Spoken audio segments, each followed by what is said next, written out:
So how's everybody doing today? Are you asking us or chat? I'm asking you. I am all right. I was a bit busy. I was doing some washing and then I'm like, oh, what time is it? And I was like, oh, okay. hmm Like, I'm late and I need to eat something. No, I understand. Trust me, What about you? How are you? I'm good. Just a bit of a slow day.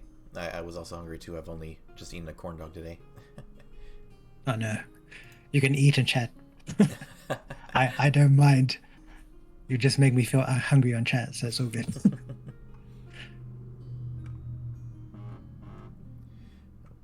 I should probably also put my phone on mute. um, but yeah, and what about you, Starson? She has disappeared. Oh no, they've slipped back into Rayleigh. No, come back to the fancy sea land. It is safe here, I promise.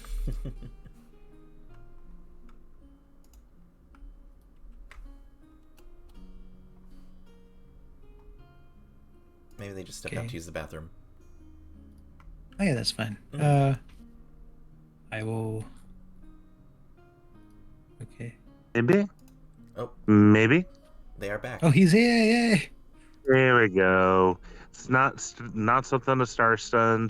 It's not something Star Sun's involved in without a voice issue. No, no. It's not a VTuber stream without a little scuff. Yeah, Mm-hmm. that indeedy do. Hey, Unshaved. Unshaved, that's an awesome name. Okay. Okay, I'm going to go to normal now. Let's see here. Hello. Hello, everyone. Just make you Why? guys No. Hello. make you guys just a little bit bigger. Okay.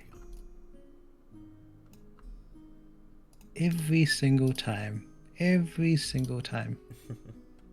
Why? Okay. Okay. Hello, Unshaved. Thank you for joining. Also, I don't know why. This happens every time something important needs to happen, but my OBS does not like to recognize my microphone. Mm-hmm. Sometimes when I plug it in, it will automatically register. Other times it will just be device not detected. And I'm like, I hate you, OBS. Hey, Samurai. Hey, Shadow Prince. Why you guys have such cool names? Okay. Hey, Shadow Prince is one of my friends. Shadow Prince, that's a cool name. Okay, It is indeed a cool name. we should. What order should we do? Let's go from the Discord chat Hey, Disco, hey. from left to right. Thank you, Unshaved. So yeah, from left to right. So Stassen, you can introduce yourself first. Hi, Demon. I'm not. I saw you. I'm sorry. Wait, no. He's back. Okay. So I learned that unlike most things on my phone, that if I move away from Discord, I lose the ability to talk. Oh no. Stay Just gonna very sit still. right here and not touch it. Hi, I'm GM Star Sun. Nice to meet everybody. I cause bad things to happen to tech a lot. Oh, fellow brother in arms. If you're not familiar with me, I guess. Sorry, I don't mean to run over. Do you want me to introduce her? I said from left to right. So yeah, so Stassen, you can go Okay. first to introduce you. Yeah, go ahead. Hi everyone. The name is Star Sun, as you heard. I'm your friendly consensical frontical tentacle monster, and my shtick is doing horror and indie games, but I'm also a huge tabletop nerd, hence the GM at the beginning of the name. I've been GMing for about 20 plus years now. So I've been at this for a while and I got a lot of stories. Nice. Hmm. That's good. I can sit back and relax. Okay. I believe you're in the middle. So, should I call you Citrus or Hyper? Uh, Which well, do you prefer? that actually is a good question. I was going to go into that. My stream name is Citrus. You can go ahead and call me that, but I would also be perfectly fine being referred to as June on stream. June. Okay, cool. Yes, I am June it a. is. Mhm. I am a rogue VTuber. I will steal your heart and your wallet. I've been streaming for just about a year now, and I have been DMing a campaign more or less around the same time. I'm still learning this, but I'm having a lot of fun, and I wouldn't change it or wouldn't trade it for the world. Awesome. That's cool. Okay. I should introduce myself. So, You are the host. hello. My name is Crispy. I am the guardian and architect of hell. Yes, the three-headed dog Cerberus. But instead of 3 heads, I just transform 3 times. So this is the first one. And yeah, I have been playing D&D for 10 years now. 4 years 3.5. The rest is 5e, but I've done also Call of Cthulhu. That's it. Mhm. A few other ones here and there. I'm currently playing a Naruto RPG, which is really funny. But yeah, Nice. 10 years of experience, mostly the Forever DM, but I've done a few. I got DM burnout like a couple of years ago, and I've just been a player. So yeah, that's me. Cool. But yeah, where should we start now? Introductions. I did not plan this. Okay. I mean, you are Okay. the host. I believe it'd be fair for you to go first. Okay. DM stories. So most of them are worse. They're not great. Oh, I don't have good stories, so here's my bad stories. Okay, here's the first one. So I've got one as a DM and one as a player. So the one as a DM, I think I've said on stream before the one as a player, so I'll do the one as a DM. So this is when I was new to 5e, and so this was around like 2016, 17, around there. And what happened was I wanted to get better at playing with 5e, and so I would run one-shots, just make my own stories and do one-shots. And so I'd post on like Facebook, hey, I'm looking for 4 players to play like a one-shot so I can practice. I specifically say on the post, I am a new DM. I am looking for 4 players that are willing to help me practice. And somehow people do not realize the new part when I post and like just jump in and go, okay, I've got this experience and now I can bully this new DM to do whatever I want. But we got a bunch of different various of experience. And so we got 4 people, and rather than saying their names, I'm going to give them nicknames. And so first one is New Guy. New Guy is a friend I played board games with. And this was his first ever game of D&D, and I felt so bad that this was his first. Luckily, he came to a few other ones of mine. Yeah. And he actually enjoyed himself after that. So I was like, oh, okay, I saved him. I've saved him. oh, that's good. I didn't ruin this forever. Hooray. Yeah.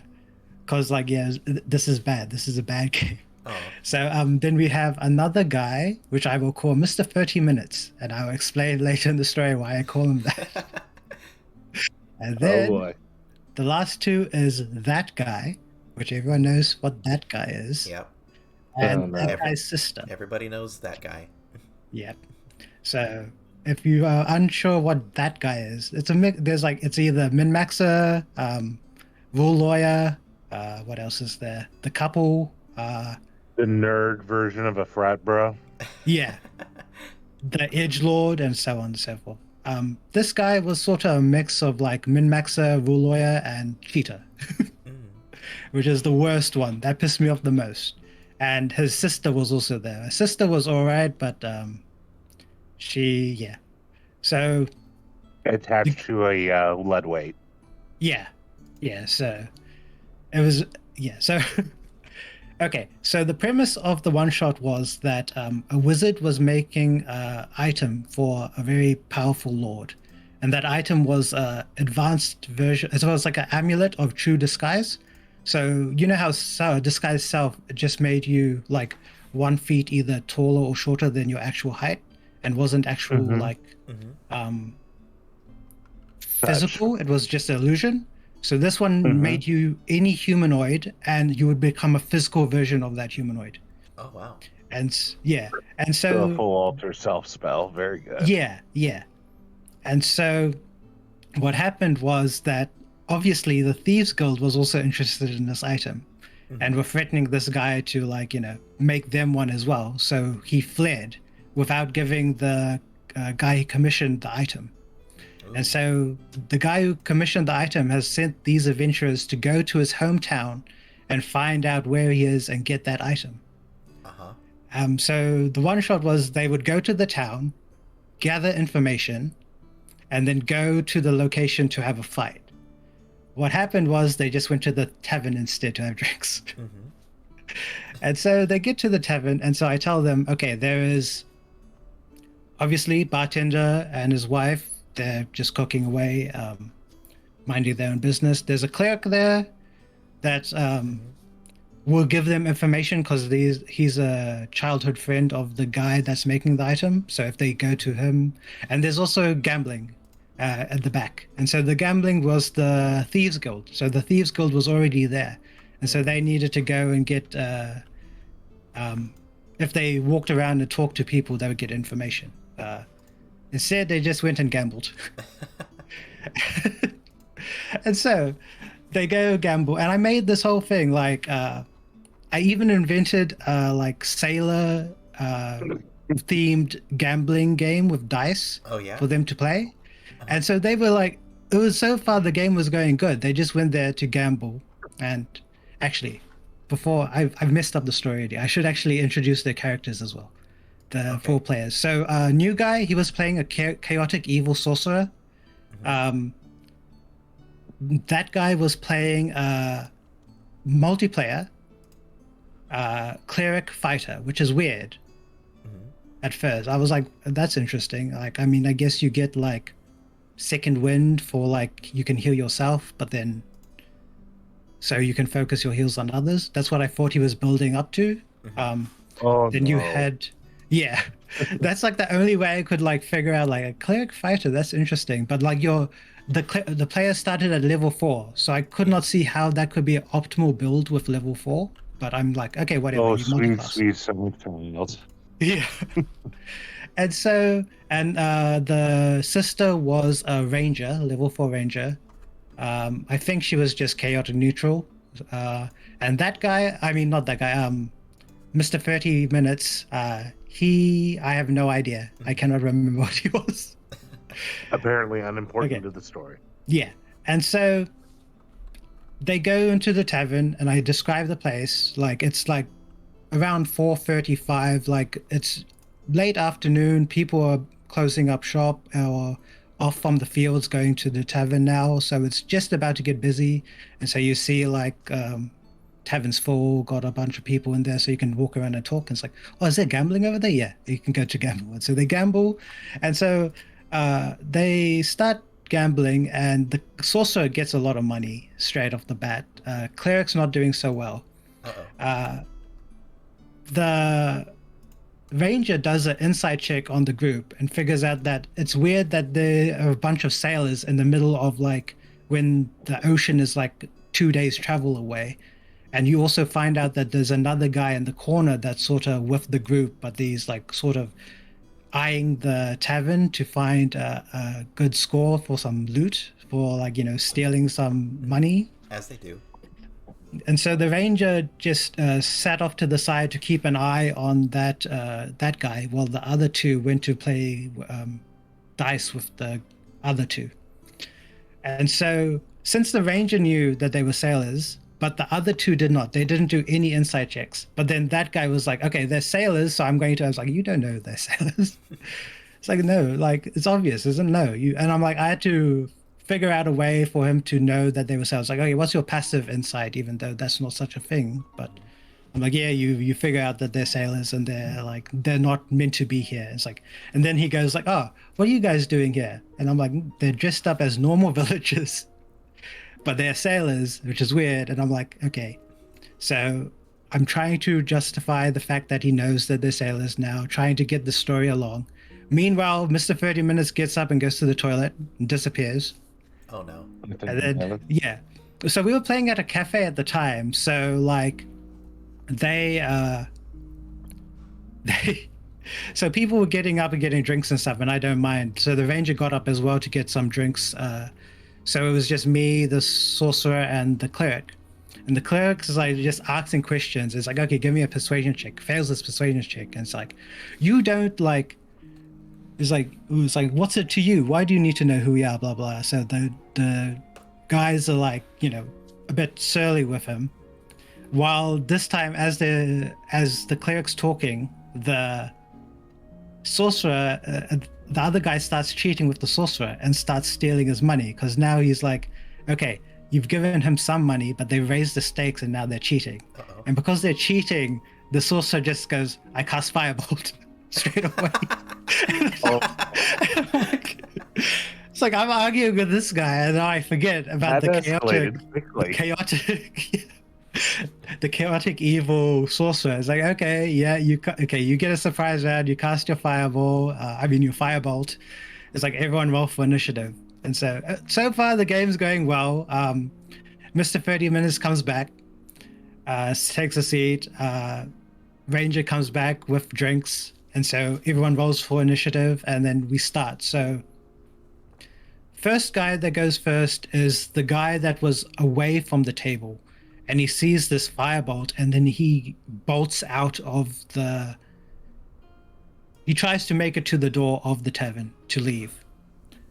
And so he goes first. Then the next person is the cleric. And this is where it all goes to pieces, right? So this is my fault. So what he does is first of all, he casts Word of Radiance, which, first of all, I said everything from the player's handbook. And Word of Radiance is a cantrip from not the player's handbook. Mm-hmm. So I'm like, what is this? What are you doing? It's like, oh, it's a cleric cantrip. And I'm like, okay. But I'm like, I look it up on online on my phone, and I'm like, okay, it's not from the player's handbook, but like you can use it, whatever. So he uses it. Then he moves 30 feet towards the guy that's running away, even though he doesn't know that guy is a sailor as well. It's just that I pointed out to the sister that guy's a sailor, but he has no idea about this guy. And other villagers are running out of the tavern as well. And he's like, okay, I target this guy. I'm like, okay. The player knows the character. That's what's called metagaming. Yeah. Mm-hmm. So he's metagaming hard out, and I'm just like looking at him. And it's like, okay, I cast Spiritual Weapon, and I'm like, okay. So at the time, I was still into 3.5, and my sort of rules are merging. And so, you know how I sort of sometimes say fort or will and stuff like that?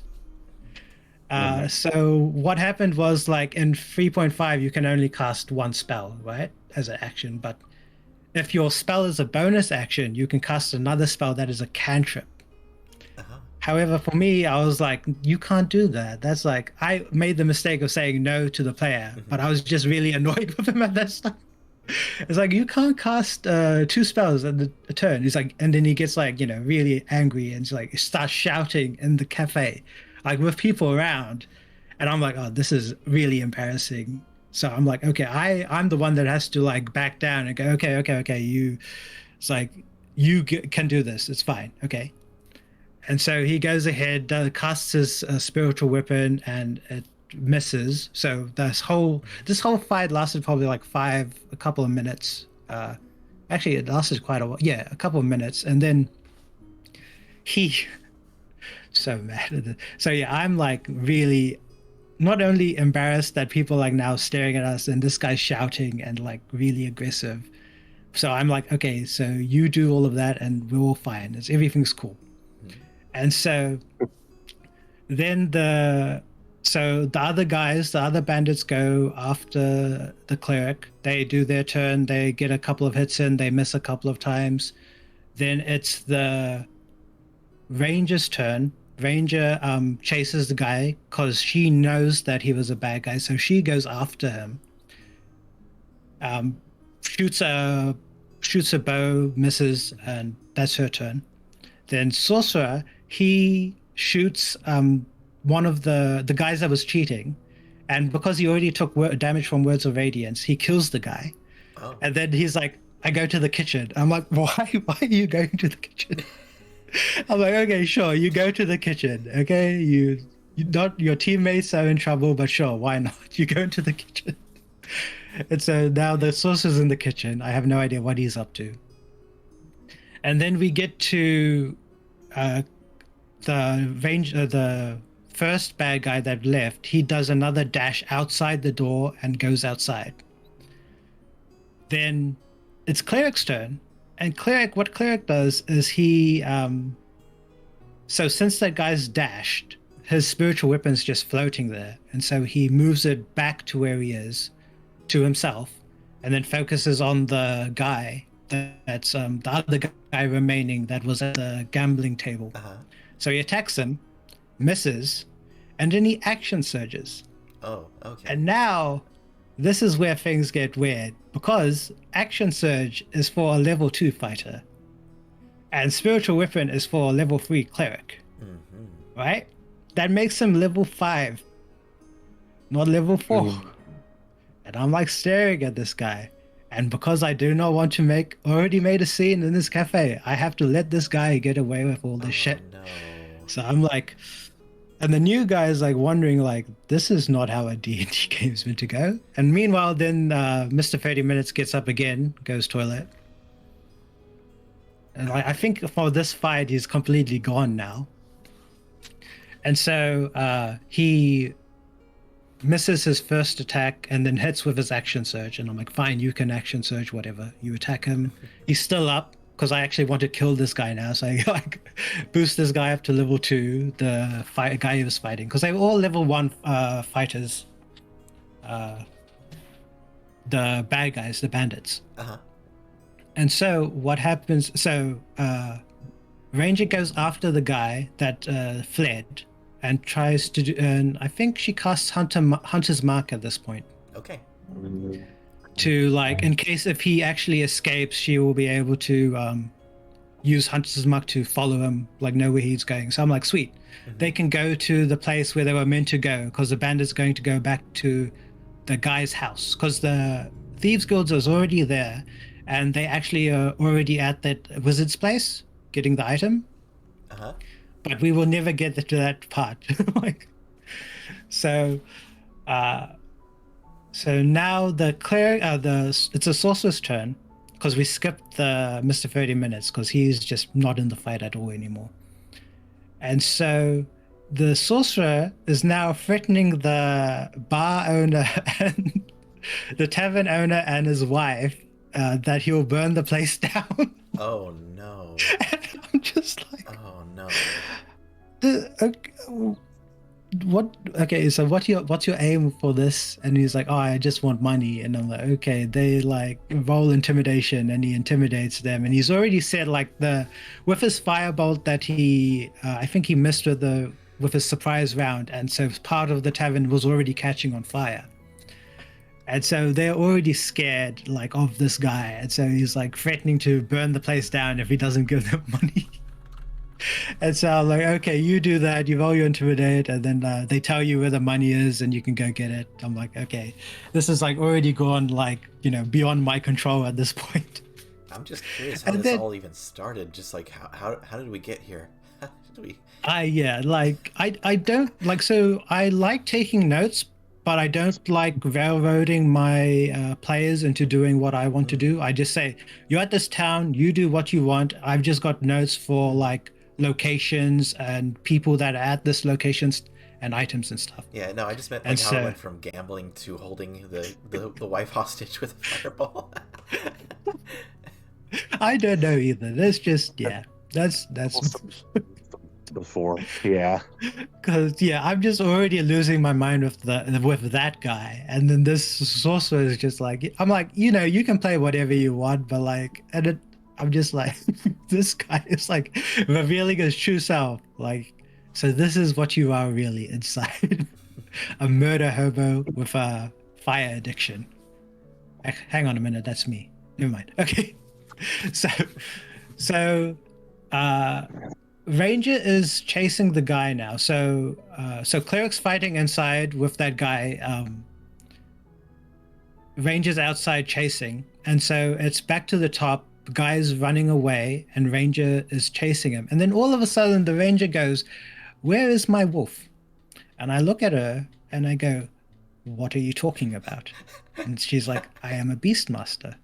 And I'm like looking at her and I'm like, "You did not mention at all that you had a pet, like up until this point. Like, do you think you're like a wolf was just with you all this time by your side? You did not." And I'm just like losing my mind, going like, tell me when you have something, like give me information. I have, to be honest, this is also again my fault. I should have asked what type of ranger she was. She was just like, "Oh, I'm a ranger." Okay, you're a ranger. You shoot bows and stuff, whatever. And she's like, "Oh, well, my pet was like, let's say my pet was outside. Okay, so it would have gotten an attack of opportunity, right?" And I'm like, "Well, you can't just put your pet there, like right next to the guy, and say, oh, he gets attack of opportunity now." Like, and it's like, but like he should get attacked because he's my pet. And I'm like, now I'm arguing with the sister that like you should have told me, and you can't just put your pet in the middle of combat just all of a sudden and just get it to attack. But I'm like, I just want to get this terrible game over with. So I'm like, okay, fine, you get to attack the guy, and then so luckily the wolf misses, and the guy manages to escape, and so he's gone now with his dash. And so the cleric manages to fight inside and manages to kill the guy. And because the two guys are dead and the other bandits run away, I say now combat is over, right? And so because the cleric, again, is metagaming, doesn't know what's going on in the kitchen, he goes, "I run into the kitchen and stop the sorcerer." And I'm like, you don't know what's going on. You don't know. And I'm like looking at him like, you... And so he's like, "Okay, can I roll a perception check?" And I'm like, "Yeah, roll a perception check." He rolls high, and then he's like, "Okay, can I go in and do this now?" And it's like, I'm like, "Yeah, you can, because you know that this is going on." So he goes into the kitchen and stops it. And then this time the new guy's like wondering, wait, so, but it's my turn. It's like, well, combat is technically over, so everyone can act in their own accord. So he can stop you from doing this and threatening. And so this time now the new guy is like sort of seeing this, and everything is just two shambles. And like everyone's like just not following the rules. Mr. 30 Minutes comes back and says, "Hey guys, I have got a sore stomach." Hey, what did I miss? And like, yeah, and he's like, "I've just been going toilet nonstop." And I'm like looking at him like, "We know you've not been here for most of the game." It's like, I'm just going to head off. And I think this is like the 2-hour point at this point. I'm like, you know what? Let's just end it here. I've had enough of this game. This game is awful. It's like, I'm like pissed off like at all of you. So yeah, let's just end it and go. And that is like the worst DM game I had like ever. It was just so bad. I hated it so much. Yeah.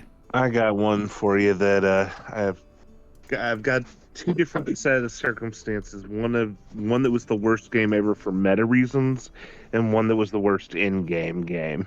Okay. So first one is when I had to deal with the same kind of group, the murder hobo type. I had a sorcerer decide that he was going to I guess it was the sorcerer that starts throwing spells around at people. Anyways,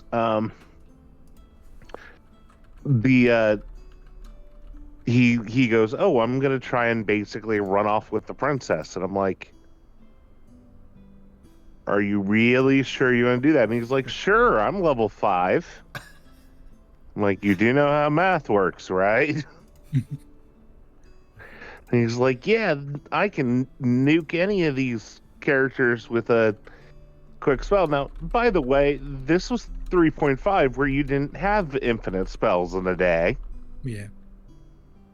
So, I said, okay, the first line of 10 guards runs at you. And he's like, okay, boom, boom, boom. And I'm like, oh, hey, the next line of 10 guards runs at you. And he goes, oh, well, okay, I surrender. And I go, okay, they all stab you to death. What? Like, what do you think would happen? And he's like, but. And I'm like, this isn't a video game. This is a tabletop. You do things, they have consequences. I just want to know what their plan was. Like, they just like what were they trying to Oh, accomplish? they were just trying to do the classic, I'm doing an RPG character, so I'll just do the evil route and do whatever evil thing I could come up with. Sorcerers. It's them sorcerers. They're shifty. Internal wall of magic. It's that wild magic going wild. But yeah, no, I've had that happen over the years, and I've found the most effective way to handle murder hobos is to just hold them accountable for their actions. There's a reason why murder hobos aren't common in the real world. Thankfully. Thankfully, yes. The places where murder hobos are common are generally not great places to live. Yeah. Which is why the River Kingdoms and the Pathfinder settings can be a little dodgy, because that's where the whole place is. It's the kingdom of murder hobos. The kingdom. So, Hey, that's actually look, canon, anyone who knows the Pathfinder setting and knows the River Kingdoms, tell me differently that the River Kingdoms aren't just a revolving series of murder hobo adventurers making tiny kingdoms and killing each other. And I don't know if you guys watch Vox Machina, but they made murder hobos a canon thing in there. Apparently they got eaten by a dragon, but yeah, they're canon. Nice. At least Vox Machina's show. Yeah. Yeah, Vox Machina, that show is amazing, and I love every minute of it. Oh, is it good? Yes, I actually. Oh, it's amazing. I just finished watching the second season. Actually, it's so good. Oh, nice. You really need to watch it. Mm-hmm. Okay. I'll check it out. I can link you a rogue site to watch that if you want to, Crispy. Oh, sweet. Mm-hmm. But yeah, you said you had another story, Starson? Yeah, my other one was my most personally damaging one. Oh. I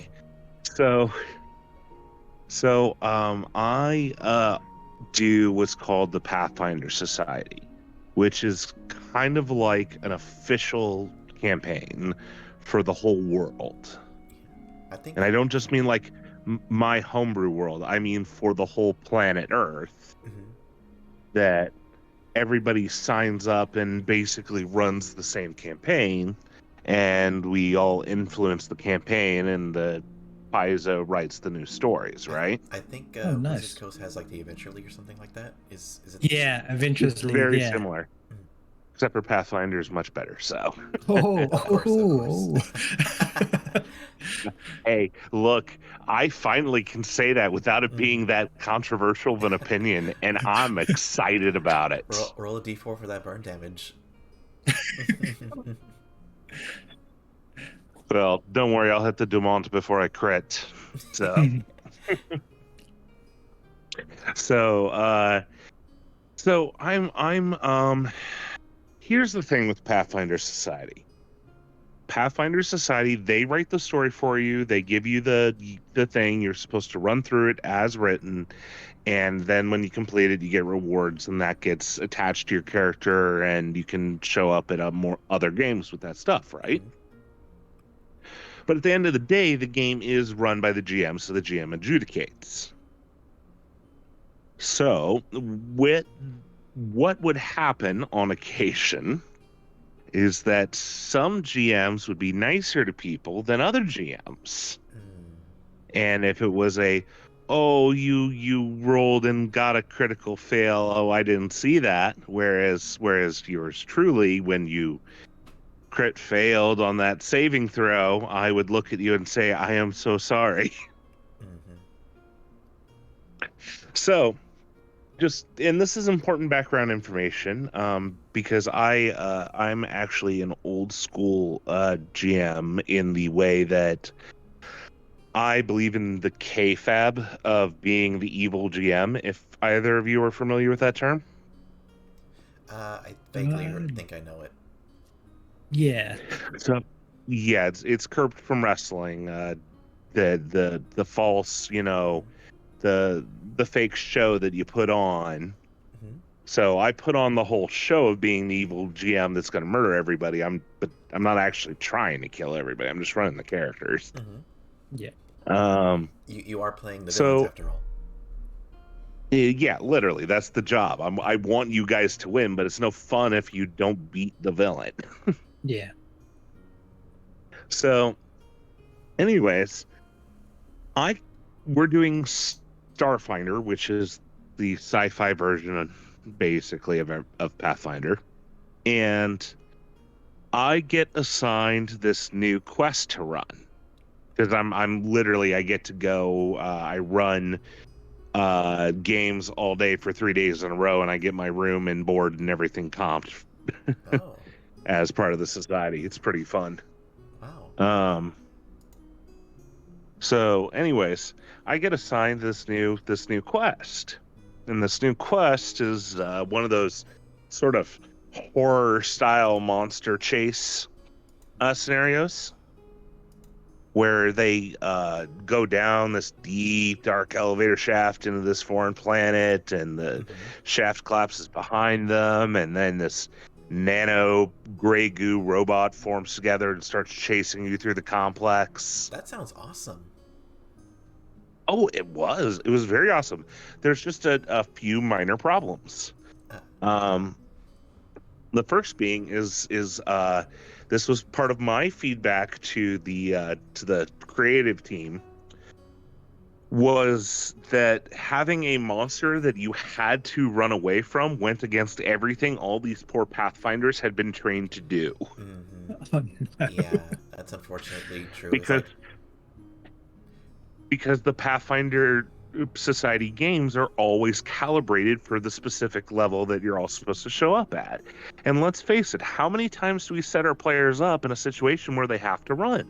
Most of the time, we set them up with a CR that matches their level that they should handle. And not to mention that having like fights that they're supposed to lose just isn't as like fun in practice. Yeah, and so like it could work very well, but it ran into the problem that these players would just try and fight the thing instead of running away. And like the one that I felt really bad for though was this one team that they lost most of their players before they realized they had to run, because the key giveaway, right, for this thing is supposed to be the fact that it has, if you're familiar with Starfinder, it had like 33 AC at level 4. Like, just something ridiculous. So you were not hitting it with anything, and the idea was supposed to be that you figure out pretty rapidly that you can't actually hit the thing, right? Guess what circumstance you never realized that? After you try and hit it. If you never roll higher than a 10, you'd never realize that you're not hitting it because it's invincible. You're not, but think you're not hitting it because you suck. Yeah. Oof. Wow. So these 4 players, instead of running away, kept trying and looking at the dice and going, oh, I'm failing because the dice are rolling low and against me. I've just got to try again. Oh no. Oh, I feel so bad for those people. So after they got slaughtered, I had another group that got slaughtered when they got trapped in a room that the nano robot animated 2 dead guards to set off a series of grenades. But the reason why this was traumatizing to me, right, is I'm feeling kind of bad, right? Because like at this point I've killed off like 9 players over the course of the day, and I'm just feeling awful. And then like the head of the Pathfinder Society, the big boss lady, comes over and is like, "Excuse me, may I speak to you for a moment?" And I'm like, "Oh no, she's like, "Would you mind terribly explaining what's happened the past couple of games?" I'm like, "Okay." And I like explained it, and she's like, "Okay. Would you mind if I watched your next game?" I'm like, "That's fine, ma'am." Yeah, I am that. Oof. So I ran the mission. I ran it by the rules. I did exactly what I had been doing the entire time. You know, I didn't ham it up as much because obviously I was nervous as hell, but I did my best. And the team got mostly slaughtered, and like 1 person made it out. And they walk away and they're kind of grumpy about it, and they leave. And then she turns and looks at me and goes, "Okay, I see what's happening here. I understand. I'm so sorry." Don't mean to interrupt, but somebody from my chat had a question. They were wondering, do you lose characters in or something on Pathfinder Society on death? Like all the characters that got slaughtered. So it depends. If your character dies and you have not accumulated enough wealth or saved enough favors, because there's multiple ways to do it, then your character may die permanently. To be honest, though, if your character is any higher than 1st or 2nd level, there's usually a way to bring them back, unless you've like died 4 or 5 times in a row, you know. Next time you get a free Sunday. Also, Shadow Prince has a question. He Of said course. 30 EAC or 30 KAC. I don't know what that means. So EAC and KAC. In Starfinder, there's energy armor class versus kinetic armor class. Wow. And if I remember correctly, it was the same for both. They were both wow. like in their 30s. Oh, okay. Because that was kind of the point of the monster, is it was just the thing was this unstoppable Titanic Hulk. Like, Yeah. I mentioned the characters were like level 4. This thing was like a level 12 creature.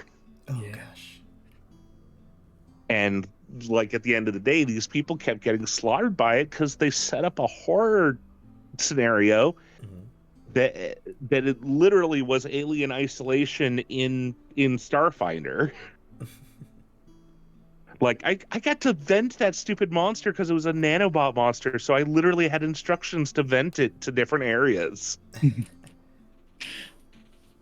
I have a similar thing about that as well. There's in a game of ours, like it was a not homebrew one. It was we were doing Fandelver, and then it sort of went off the grid to just the homebrew game, D&D 5e. And we were just a bunch of murder hobos, and the DM's just like, okay, you're like, it's the middle of the night. You decided to set up camp, and you hear a noise. It's like, okay, we go to have a look. And so we go to have a look, and it's like, oh yeah, you see a Tarrasque. I'm like, oh, excuse me? What? Excuse me?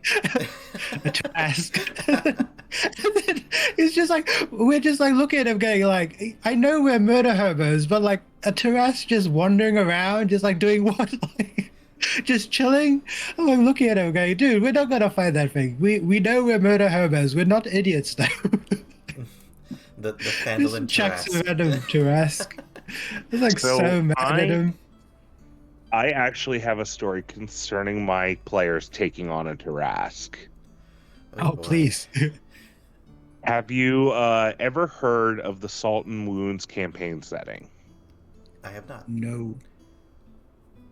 So we're all familiar, for anybody in the chat who's not familiar with the Tarrasque. The Tarrasque is basically the is Godzilla on cocaine.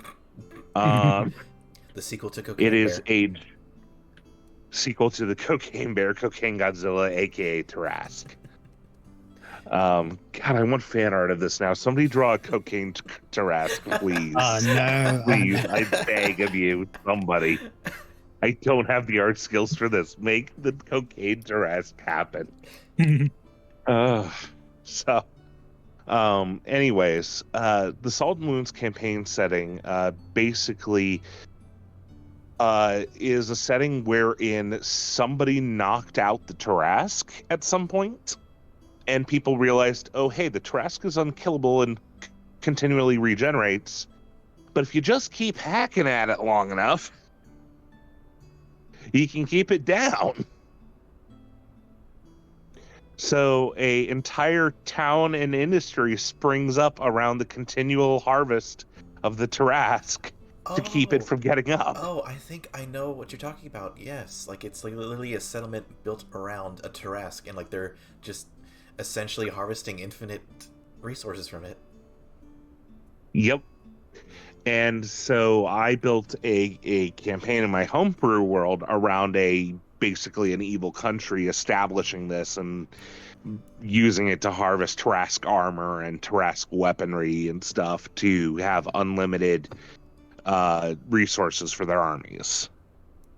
Well, they finally, after many travels and many level ups, they finally reach the city. They burrow down. Now, I do this thing with my players, right? And this is kind of important, where I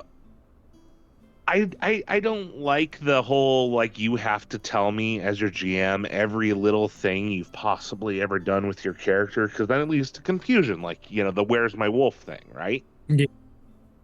So what I do is that I have everybody write down on a piece of paper that, like, hey, if you think of something that you want to do, that you want to swap out something, or you want to change your swords out, or you want to swap your bow or whatever, write it down on this piece of paper and keep it folded over.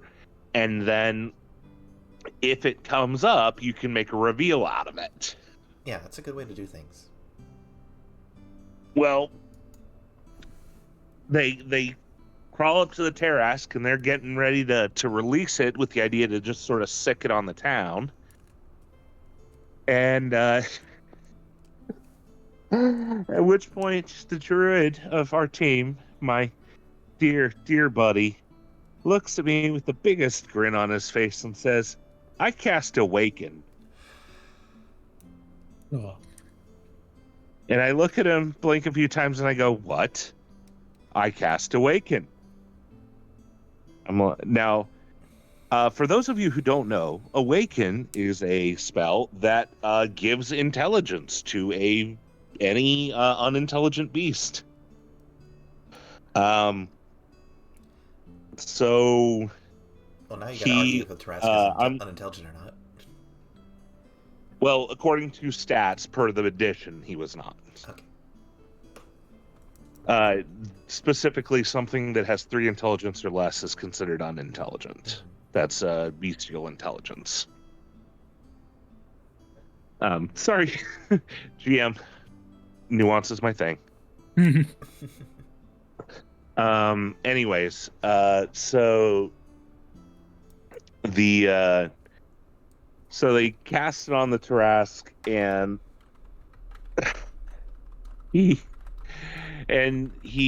I'm like, wait a minute, doesn't that thing require like 1,000 gold cost diamond pre-prepared in a ritual and yada yada yada? And he nods and looks at me and just slides over his folded reveal paper and flips it open, and there's his list from the purchasing earlier that day. Wait, did you just put like 10,000 gold or on the slip and just turn it over? Look, I got money. Actually, yeah. Is it just Well, like it was late in the pre-prepared, or- campaign world, so they were flooded with cash. Oh yeah. Like I think you meant like at least equivalent to they like were at gems that and point stuff. where Yeah. cash stops meaning anything. Yeah, I know that. I know those campaigns. I'm So in one now. so he casts Awaken, and I've got to play the part of the Terosk now. Oh. And I'm like, you do realize, by the way, that the Terosk is immune to the charm portion of Awaken, right? So he's not going to obey you or anything. And Blair's like, yep, but I have trust. And he turns to our bard and says, I believe in your diplomacy skills. Hmm. Our bard's like, you what? So. So they release the Terosk, Oh no! which Seduce is the now awakened. Samsy said seduce They the don't- Tarrasque. No, they released the Terosk. At which point, the bard proceeds to start rolling diplomacy checks to try and convince the Tarrasque to not eat them with his newfound intelligence.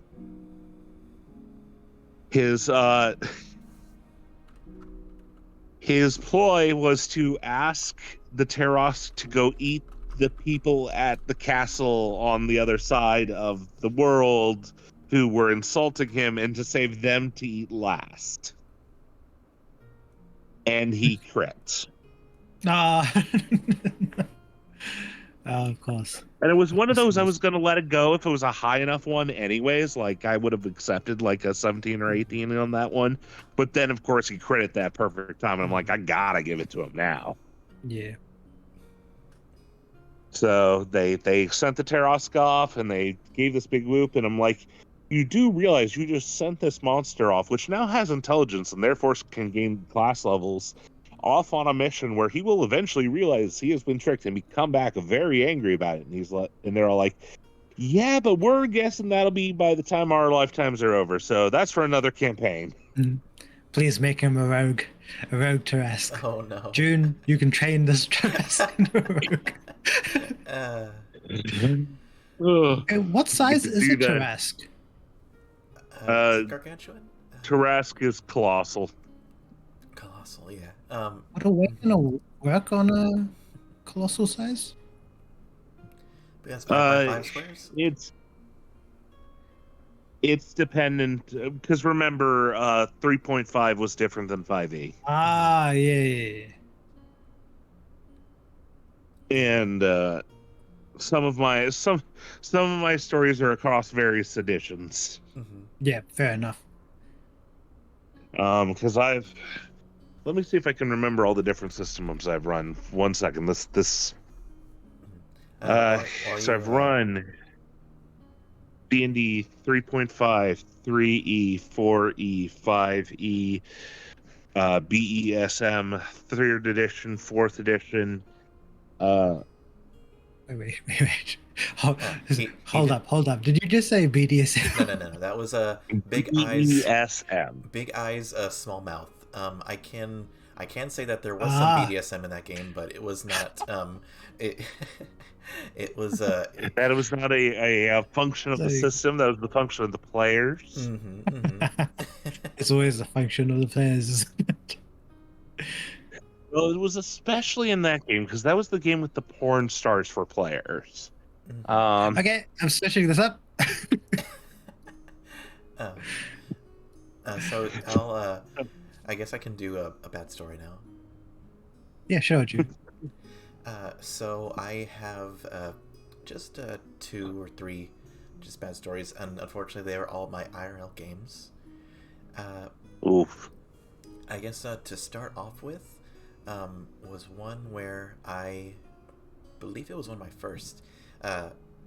It was me and another player joining a campaign that was already kind of in the middle of it, and we were like the new players, and for lack of a better word, we were kind of hazed. Like, Oh. and this is gonna sound strange, but one player was playing a gnome dressed up as a leprechaun, and Nope, that sounds about right. And me and the other new player were instructed to basically worship him as a deity. And Hmm. depending on our prayers, we would get advantage or disadvantage on our rolls. Huh. And another one was when was in that same campaign was when uh, again they were basically like all like in a their own little group at that point. We were like the new players just trying to get our foot in the door, and I wouldn't say they were exactly hostile to us, but the necromancer did kind of send his minions after me and the other new player, and they kind of fought us, and I think they brought down the other player before they finally like okay they've had enough and they stopped the assault, you know. Yeah. uh, Bad players. mm. Bad GMs that let bad players get away with nonsense. The GM was like kind of in that like friend group and stuff, that's why they're kind of getting away with that. That's what I mean is that, Mhm. it's you're a shit GM if you can't stand up to folks and make sure that everybody at the table is enjoying themselves. Yeah. And we also that same group. I don't think it was the same campaign. Yeah, it was a different campaign because uh, or was it the same one? I don't remember. But we had basically a rocks fall, everyone die moment in that same group. Mm, Uh, to Gotcha. to basically put it bluntly, it like now with like context and like being a DM and like reading the campaigns and stuff. It was basically the DM wanting to change like the campaign mid play, you know. It was the Fun. it was the one where like you're underground and like there's like goblins and an apple or something. I don't remember. Um, so long story short, we had played like one or two games up to that point. Um, we had just gone back to the main hub settlement, and we started a new session. And the DM just drops on us like, "Oh hey, by the way, all the bad guys and their like army of orcs are just coming at you guys. Prepare for battle."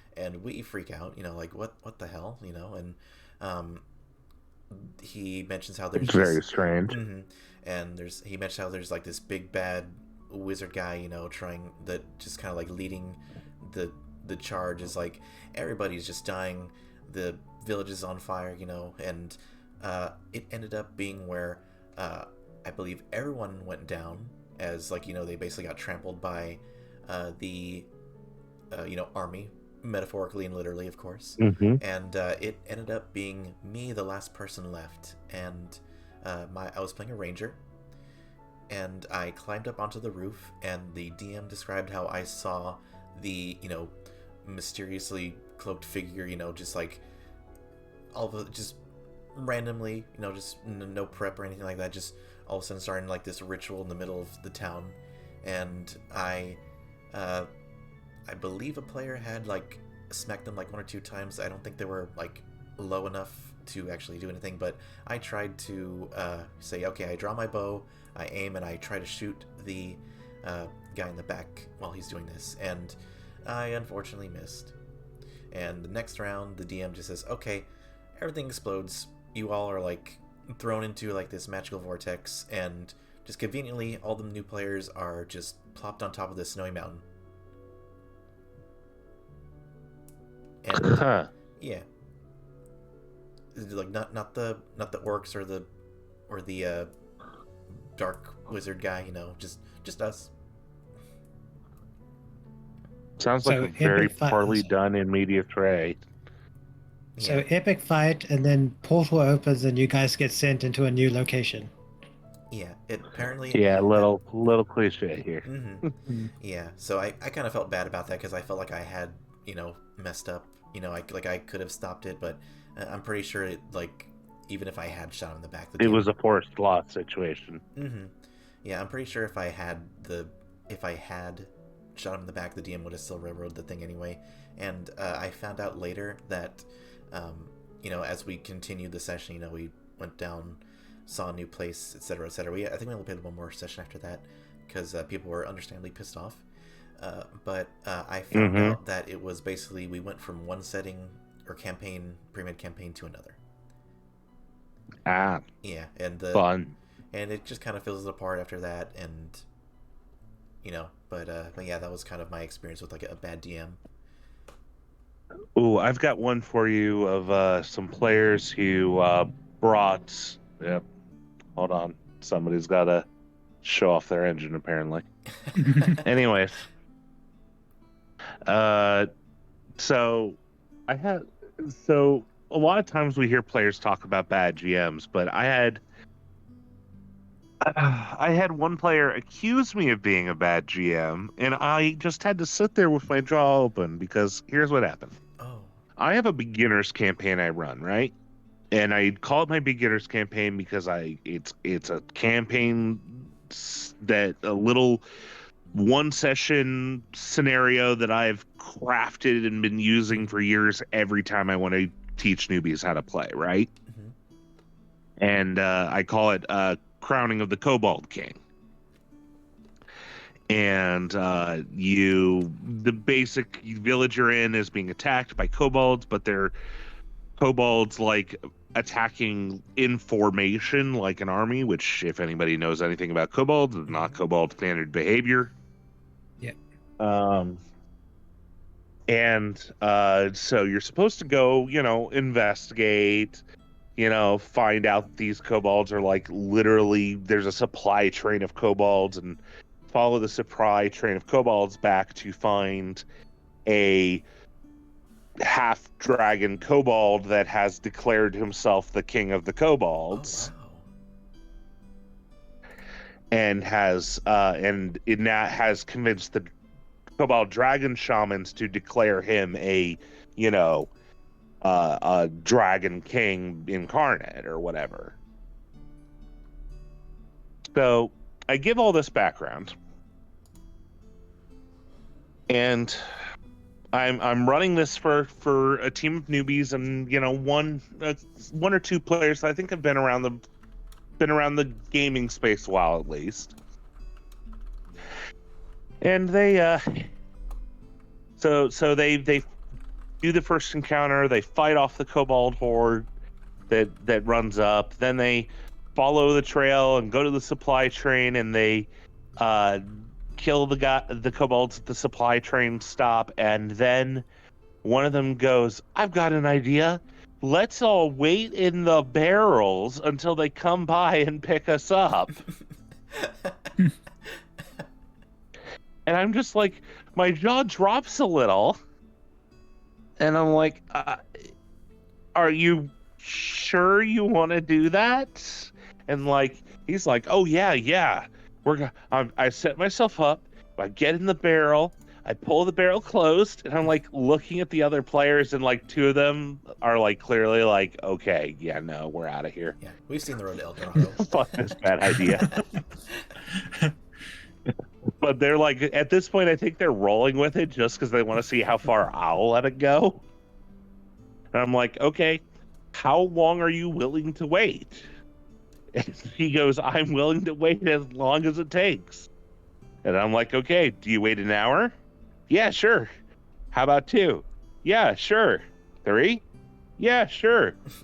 Okay, at the 4th hour, you hear a knock on the top of the barrel. What do? Open it? You open it to see the entire army of kobolds, which were marching on this settlement. That was the whole point of the campaign, is there's an army marching on this settlement. Why did you wait around for 4 hours in a barrel? I'm just like sitting here like trying, and he's like upset at me that I didn't like go with his plan, and I'm like, there was an army marching and you put yourself in a barrel in their supply wagon. How did you think this would help? Like in full view of them? By the way, what? Yeah, was it like a even Trojan worse. horse situation where like, oh, we'll take the barrel inside and then we're inside the base? Is that what they were expecting? But the thing is, like, weren't they going to a location like to fight? They were going to a location. They didn't know where the location was. You have to find the supply train, and then the supply train gives you the info you need to find the endpoint. But at the supply train, they killed all the guards and killed all the kobolds at the supply train, and then he put himself in the barrel. He didn't even have the courtesy to hitman that shit. Some play. I'm just, Oh, man. you're surrounded by bodies. And I always tell people that the hardest thing I have as a GM with new players is breaking them out of RPG or breaking them out of computer brain mindset. Where, hey, if I click on the thing, it'll do the thing and nothing could possibly go wrong because I've activated the cutscene. Yeah. Yeah, just they expect it to just work, like, it's like, in their head. No. No, that's not how this works. I do have a, like, sort of vaguely similar story. It was, again, IRL, and I joined someone else's campaign, again, mid-thing, just, I just would hang out at the local friendly game store / comic book store, and I just had a lot of free time, so I was just like, oh yeah, I'll join this game. And they were in a dwarven city, I believe, so the DM just had me, a different DM, had me join as a town guard, and like, just that I guess they had recently, like, convinced, like, in the previous session to like kind of be chill with them. Yeah. So long story short, I am playing a town guard, and you were this episode special guest. That's what you were. Sorry. But yeah, and the part I joined in is that they were hiding in stables, and like, just to kind of lay low for a while, because I believe they were being looked for by, like, the local militia. And so what happened was they had just a player being an evil character, not even just being a murder hobo, just like a evil character. And so we're hiding in the stables, and with us, like, kind of peeking out as somebody comes in, and it is just a local, like, dwarf, like a farmer, ranch hand, whatever, just worker. And so the party's like, oh, thank goodness there's nobody like looking for us, and so the evil character goes, okay, I'm going to drag them into my stable and just murder them so my familiar can eat them, because I think they were a necromancer. And me trying to be in character and, like, RP and stuff like that, I get upset as, like, I just see them just get their throat slit, and I go, like, I almost start a fight, like, hey, what are you doing? You are just killed an innocent person, and what kind of makes this a bad story is it just seemed like the other players got annoyed at me, for kind of, like, starting a fight, basically, but I was trying to be in, oh, I got a voice for D, 1 second. So I so I was felt a bit upset because the DM did not do anything. They were kind of being hands off, but I felt that the other players were mad at me because I was that they were mad at me because Sorry. because I was just trying to play my part. Yeah, that's frustrating when you got players and GMs who, like, I'm sorry, if you want to play an evil campaign, then, like, set up an evil campaign. Most of us are here to play heroes. Yeah. Yeah, and I don't actually I don't mind people that play evil characters. It's just that, I was a town guard. I saw somebody just murder in front of me. So I was in character. I got upset. So someone increase the timer longer. Oh gosh, I'm gonna be talking like this for a while. A quick pass off to somebody else. Who has another story? I always have another story. Go Let's ahead, see. can sit How back and about listen to one- these stories. It's awesome. How about one from when I was a player when I ruined a GM's plan? Oh, yes, yes. So this was one of my very first campaigns, like when I was in my early teens, which is why I got the chance to be a player. Uh-huh. Okay. So this was many moons ago. And so, you know, it's pretty pre-internet, pre-cell phone, all that. So I'm IRL with the kids around the block. Were you playing with Boy, Gary I sound Gygax? old. No, I was not playing with Gary Gygax. He How would have. old do you think Stassen is? I was there I mean, when I'm old, the but I'm not dice that were old. invented. Do not quote the deep speech I to me, am- Rich. I am was a- there when it was I- written. I was there when the I dice am were a first tentacle rolled. monster.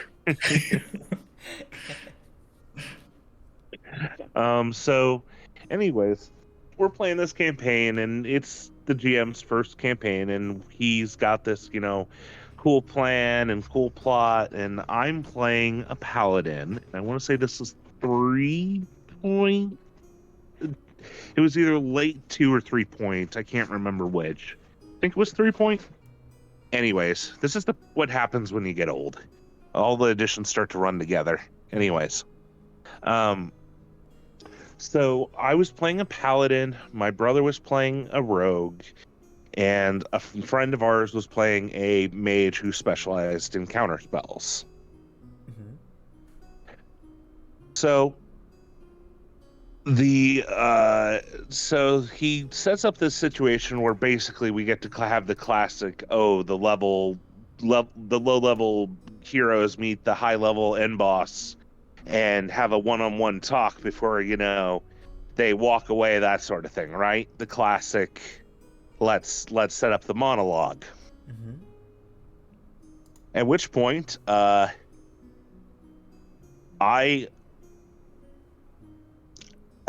so I'm trying to remember exactly how I phrased this, but I looked at said evil necromancer person. We're in the city, and I say, I'm a paladin, and you know the truth. You will always lose, and I have nothing to say to you. And started to walk away. Okay. And he's like, okay, the guy goes after you. And I'm like, perfect. I walk faster into the alleyway next door. Oh no. And he's like, oh, okay. And I nod to my brother, the rogue, and then he's like, yep, roll stealth. Ridiculous number, insert here. And my gimmick for that paladin was I rode a boar named Pumbaa. A boar? A boar? Yep, I had a giant boar named Pumbaa that I rode. It was a very interesting paladin. So what the baddie hadn't realized was that because they had followed me into that alleyway, they ran past the wizard, who was the counterspell specialist, who now had direct line of sight on them. The rogue now had line of sight prepared, ready to attacks for sneak attacks to disrupt any spell casting, and I was now in a lane where somebody couldn't dodge on a boar with a lance. And the look on our GM's face when he realized what was about to happen. How did you coordinate But what made that? Was that in character or out of character? a little bit of both. A lot of it was in character, because I just simply told the rogue and the wizard to wait outside while I went in, and I kind of knew they would take up good positions from there. Mm-hmm.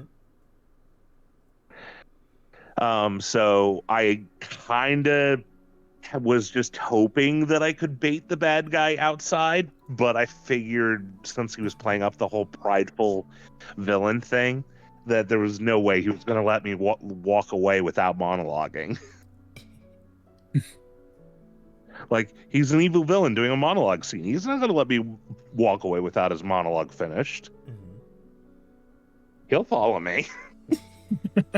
You sly dog, you got me monologuing. And so what was extra fun was,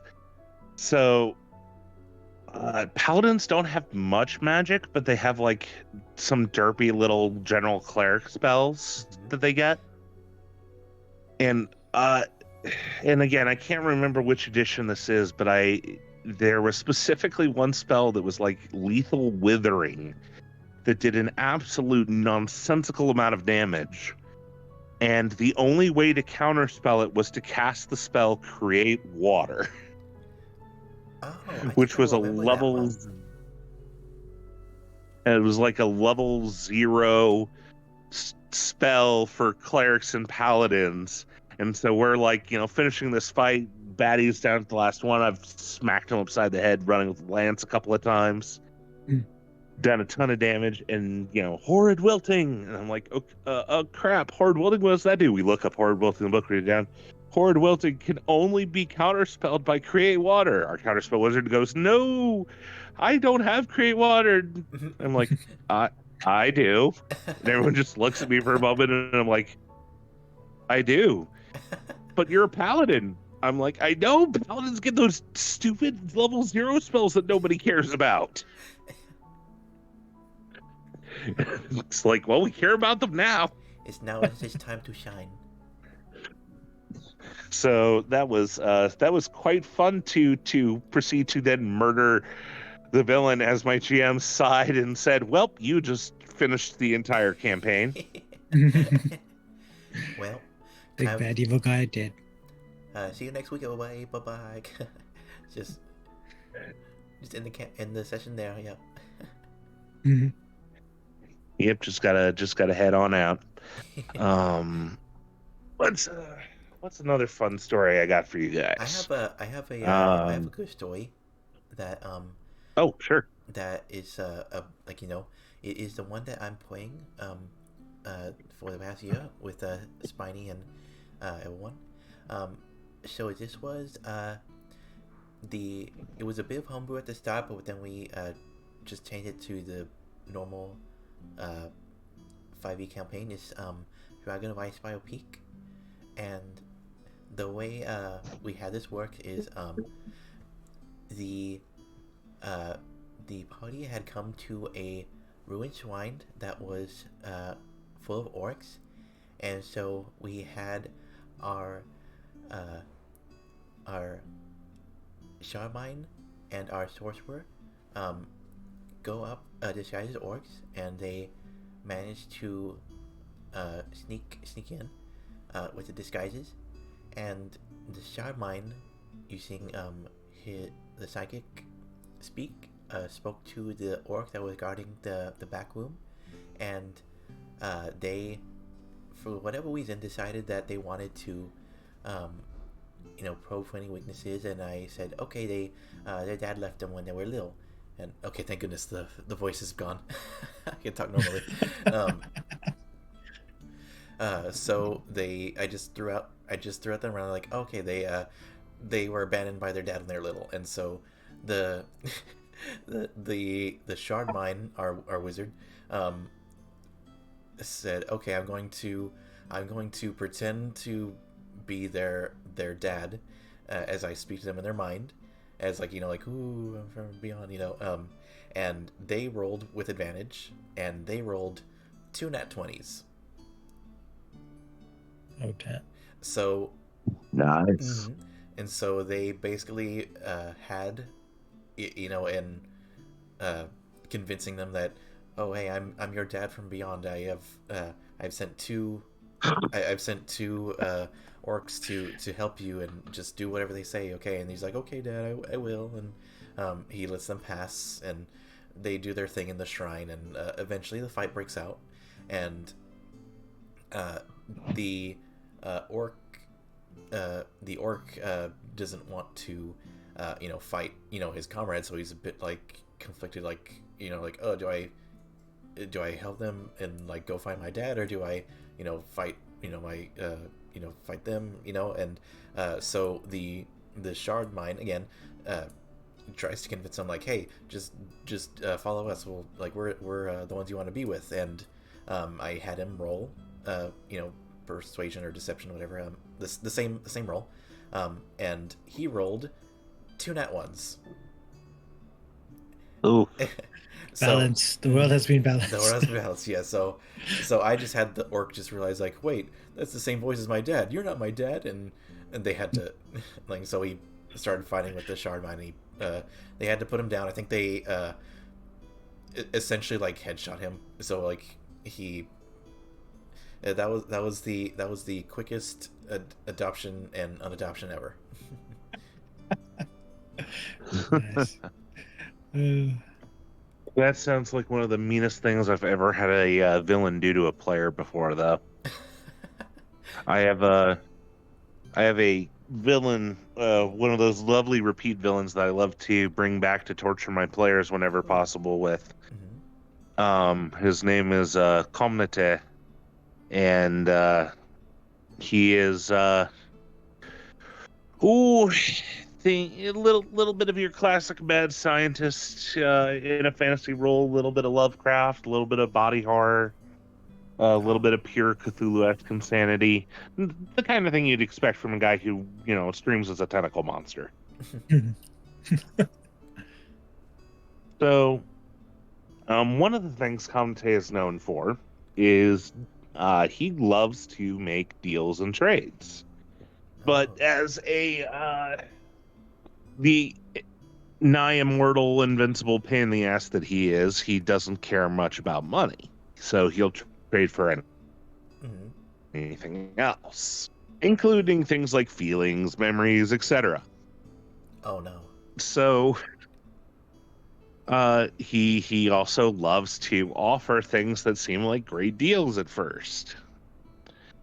Like so he's like, oh yeah, sure, I'll trade anything for that. And I'm like, did you really just say that? And he's like, I'm playing my character. I know who this is. Mm-hmm. I love my players that they're like, that I always reward my players if they're willing to play the character, even if it doesn't benefit them. So he made the trade, and I had Comnate. The trade was for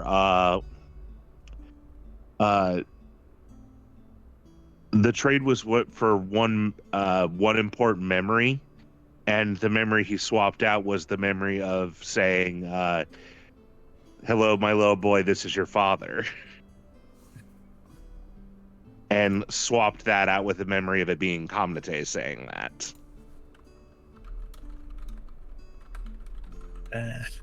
Wow. And the look on my player's face when I said that to him, and he's like, I think, I'm like, oh yeah, you're here to visit your dad, Comte. He adopted you when you were young. You've always been so close. And he's like, I hate you so much. He dealt with that the rest of the campaign. Wow. Yikes! That's cool. Yeah, I do. I'm trying to remember the exact phrasing because I love to do the exact phrasing thing, but usually I have more notes and caffeine to get me through the exact phrasing. It was something like in trade for the power that you seek, I demand knowledge of the something. Blast. Can't remember the rhyme. Anyways, point being, I've been known to pull some cruel pranks on my players before. Yeah. That reminds me of one. I had this bad guy, and I was so happy, but I didn't get to play him a lot. And it was the big bad evil guy was called Sutra, but the thing is, he appeared to my players as the elven god of medicine. Oh. And so he needed some items, like these. So they pretty much were playing like it's sort of. I thought in my head when I planned this campaign that it would be them just going around battling monsters, but it became almost a Pokemon RPG where they would go because the guy. The Elven God of Medicine needed body parts of certain monsters, and he tasked the party to go get it. And he gave them this bag of holding. The thing was that inside the bag of holding, there was a summoning circle that sort of sent every item you put in the bag of holding to him, right? Oh no. And I would make the missions so that they would put stuff in the bag of holding, but never need to take anything out of the bag of holding until they completed the free missions I gave to them, which was to get these free monsters' body parts and put it in the bag of holding. How did you do that? And so right after they do that, I go, okay, you find him as like, and so these guys, I was always giving them magic items so they didn't need to buy magic items or like, like get fancy jewels and stuff. Like I mean, they didn't need to go to a city to go and trade the stuff they already got to buy stuff. And so once they gave all the stuff in, I go, okay, managed to get to a large city. It's like, oh sweet, we got all this money, let's go spend it. And they go, it's like, okay, I reach into the bag of holding to pay for this. You reach your hand in, there's nothing in there. It's like, what? It's like, there's nothing in there. It's like, what do you mean? Yeah, there's no gold, there's no items, all your magic items you put in there's no magic items. It's like, what? They unturned the bag of holding and see the summoning circle, and they get so mad. But like we sort of, that's where the campaign ended, so I couldn't like let them go and get. It didn't end. It was just how like COVID and everything just came about, and so couldn't continue on after that. And I was like, oh, it was such a fun like bad guy because he appeared so good. He was like this healing like old elven guy that came to help them. He was like the bad guy. And like everyone trusted him. Oh, he's such an old man. He's so nice. He gave us like a bag of holding. Like we're all level 1 adventurers. We got a bag of holding. It's like he's the best guy ever. And, like I've just betrayed my whole team. Oh no. How did you? How did you make sure that like nobody would need to pull anything out though? That's what I'm curious. So everything. So the missions were really simple, and I gave them a map of how to go about. So. They never needed to go to a city or town since all the monsters were in close proximity, so they would just need to go and get to the monsters. But there was also places that they would need to like sort of underground temples and dungeon stuff on the way that they could explore. But most of the stuff was in their backpack, so I only used the stuff that was in the you know how you make your character and you've got like all the essential items. So those were the only things I focused on. So it's like, oh, it's dark, you can use a torch. If it's there's a cavern, I can use rope. I've got rope on me. So they never needed to get stuff from the bag of holding. And if it's a magic item, obviously they'd keep it on them. So anything else that was extra. So like, let's say like, oh, I've got 2 magic swords now. I would just keep this one and put the other one in the bag of holding. It's like, yeah, you can do that. It's like, sweet, this one's way better. I don't need to take the other one out ever again until they actually needed to sell it. But they never actually made it to a city or town to sell those items because the monsters are such close proximity to one another. They're like, oh, we can just do this. It'll be sweet. That's neat. Yeah. Yeah, and also I think I gave them like a really large sum of money if they completed it. So like, dude, we need to complete this now. Like, we can buy a house with this money. Yeah. A car. It's like kingdoms were founded in less gold. Sorry, I didn't So, yeah. I pulled that trick on my players as well with one of my campaigns. So they later found out this was common tape yanking their chain, but go figure.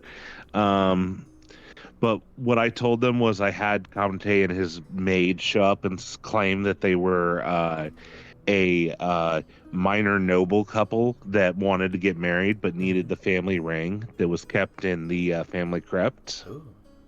And if you would go get that for lots of money, that would be greatly, greatly appreciated. Thank you. Of course, what I did mention is, has anybody seen Scooby-Doo and the 13 Ghosts? I have not. Oh, you may be in for a treat if you've never. Are you aware of Mr. Vincent Price? Oh, I am aware Yes. of Vincent Price. He is an awesome. He was an amazing actor. Yep. He is in this Scooby-Doo show. Oh, that I do know. That I do know. Yeah, he well, the whole gimmick of the show is that there's a box, and if you open the box, the demons get out. Vincent Price is released as well because he's the guardian of the box, and Scooby and Shaggy have to go track down all the ghosts and shove them back in the box, right? Mm-hmm. Well, I put a treasure chest in the same room as that ring. Oh no. You didn't. I did, and Conde didn't have to do anything about it. He just told them to go get the ring, and they could have whatever else they found. Mm-hmm. So they, of course, pick it up and open it up.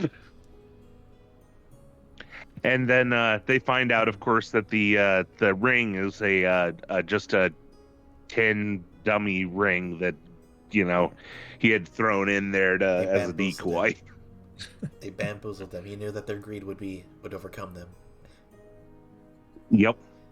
And I did, for extra fun, though, it's not the only chest in that room. There's two chests. Oh, One that is clearly fabulous and clearly trapped, and then the chest I'm talking about that looks fairly normal, except for it's got like a skull on the front. You are absolutely evil.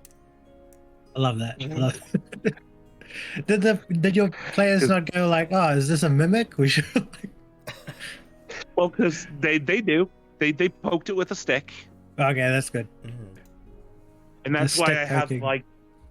that's why I have the shiny chest that they had to make a bunch of like lock rolls, because there's always like that, the chest that has the junk items in it, Yeah. The lower level stuff that like, oh well, you can't get through the lock to get the good item. I can at least get you health potions or something. Yeah. So I take advantage of a little bit of the metagaming there to turn that back on them. That's one of my favorite campaigns. I based the 13 evil spirits you have to track down on 13 serial killers from real life. Oh wow. Oh wow, that's cool. Well, I'm guessing that's not like Yeah. the Scooby-Doo movie. Like, is the Scooby-Doo movie actually demons, or they're just ghosts? Oh, they're ghosts with some heavy quotation marks Oof, there. Wow. That actually reminds me, Like- like not to go on a tangent, but Scooby-Doo and the Witch's Ghost. That was a great movie. Oh yeah, it was. Like that's essentially Not a to mention D&D the Hex campaign. Girls were awesome. Yeah, I mean, spoilers for Scooby-Doo and the Witch's Ghost, but the gang come to the town. They see like, oh hey, we're all themed around this like witch from like back in the day, but there's this one guy who's like, oh no, she wasn't a witch, she was just a Wiccan, and they were she was persecuted, yada yada. Like, I want you to help me, prove them wrong, Prove them innocent. Yeah, prove them innocent. Yeah, and they get to the. Spoilers again. They find her book, and it is not a what's called recipe book or like a healer's thing. No, it's just a straight up tome. And he's like, oh, by the way, I'm a warlock. I'm evil. Let's then final boss time. Like that's crazy. I love that. Oh, by the way, I'm evil. Essentially, I think they were voiced by Tim Curry, weren't they? Yeah. Yeah, it should have been a giveaway immediately. Yeah. Vince Price and Tim Curry and Scooby-Doo movies. I need to watch more Scooby-Doo movies. I don't remember these. Oh yeah, I mean that Look, era. Scooby-Doo has been rocking for the past 20, 30 years now. We do not. mention We've Velma. had 2. That doesn't count. Scooby-Doo's not part of it. It's not Scooby-Doo. Oh gosh, I mean, have you guys seen? Thou shalt not mention Velma. Again, sorry not to go on a tangent, but have you guys seen Mystery Incorporated? Mystery Incorporated. I've seen some of it. I need to watch the whole thing, but it Oh is my very God. good so far. That thing just again, without going to spoilers, 'cause I kind of do want you guys to see it. It is basically the Cthulhu mythos, and Scooby Doo had a love child. That Yep. show is a good. If you haven't seen the finale, oh my God, you need to see it.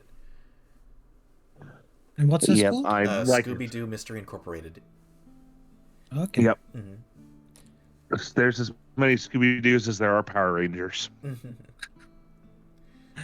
And if you know how many tokusatsu or ranger shows there, Sentai shows there are, that is a lot. Yeah, it's actually funny. Zero Master has gotten me into tokusatsu and Kamen Rider specifically. We watched Kamen Rider Nice. double on their Discord, and I really like it. It's fun. Very cool, very cool. And to bring it back on track, do you have any more stories you have, Crispy? I've told this story before, but I'll tell it again. This is the worst game I had as a player. Oh no. And so it wasn't bad. It was just everything just for me it was a decent. So it was so the Taras story I mentioned before, that's from same DM, and so this was the very first game of that campaign where we were actually doing the Mines of Phandelver. Have you guys played that one? Mine, I played a Dragon of Ice-Spired Peak, which is essentially kind of like the parallel sequel to it. Yeah, It's the same town. Yeah, it's the same town. Yeah. Everything. Like, I think they're even recommend to like kind of mix them together. But yeah. Yeah. So the objective is like there's this guy, this dwarf called Rockseeker, and you're meant to go to Phandelver to deliver the wagon to him for him to sell. Okay. And so it was me and some of my high school mates. It was my first ever, like I was always a DM, and so it was like my first time to be a player, and so this was my first game of 5e as a player. And so we were doing Mines of Phandelver. I met this guy like in uni, and he was like, "Hey, I can run a game for you online." I'm like, "Oh, sweet, yeah, that'll be great." And so what happened was it was meant to be 5 of us, but only 2 of us showed up on time, and so we waited half an hour and still no show. We got some messages saying like 1's on their way and 2 are just stuck at work. So the DM was like, "Okay, I'll just run it with you 2 instead." And so it was me. I was playing a Death Cleric, and I think my friend was playing a wizard or some sort. I can't remember. But yeah, so in the story, you are heading off to Phandelver, and well, it's weird saying spoilers. It's like probably a 10-year-old module now. So like, Yeah.